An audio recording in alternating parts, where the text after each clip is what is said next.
Yeah, at about 7:30, a student, a 16-year-old male student, was crossing the street and was struck by a vehicle traveling northbound on Lone Elm by a 16-year-old female student, both from Olathe Northwest. And Sergeant, can you describe the situation here? There's a parking lot across the street from the high school. Do you know, is that where students typically park and then walk across the street?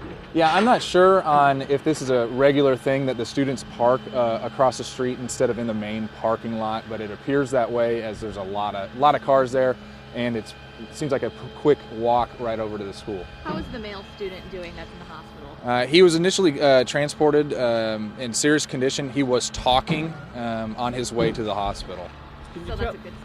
Absolutely, that's a great sign that he was talking, but pretty serious injuries though. Can you tell us if this is part of a school zone? I see 35 mile an hour on that sign. I don't see anywhere along here if it is school zone indeed or not. We're pretty close to this. Most high schools don't have a particular school zone like you see with the flashing lights on middle schools and elementary schools. Do you think the weather was a factor? The fact that it was raining? Well, I think we're not going to rule that out. I know the traffic investigation team is out here to investigate all of that, and you know the rain always limits your visibility, and it always reduces your stopping time. So I can say that's probably going to be a factor, and they're going to take that in with their investigation. And I want to ask too, a couple of viewers have told us, I know it's early, but they've complained that there's no crosswalk here, and they think that would, that someone said something like this may have been bound to happen.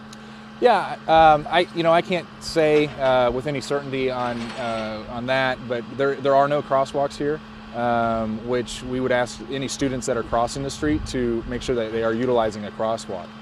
But students want to take the shortest route, don't they? I can't speak for the students, but for myself, I'd say yeah. Human nature would say that we want to the quickest distance between 2 points is a straight line, and so if we can straighten that out, most people, human nature is going to make us do that. Yeah. Can you give us any information on how the female driver of that car is doing?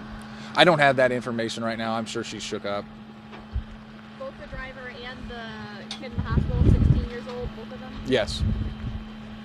Do you know, are they sophomores then or juniors? I don't have the grade that they're in.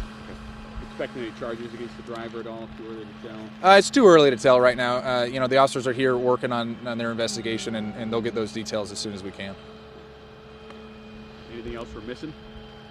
No, I think the officers that came out here today, they responded very quickly.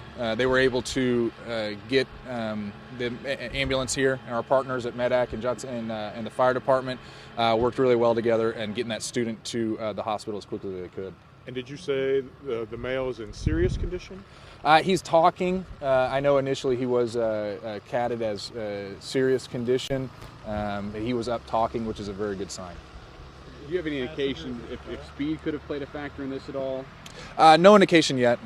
Still under the investigation. Where's the female student? Is she in class now? I don't know. Okay. Yeah, I don't know. Were there passengers in the car? Because I just saw them bring two big bags out. I'm not sure on that, on whether there were passengers or not. And nobody was hurt in the car? I don't believe so, no.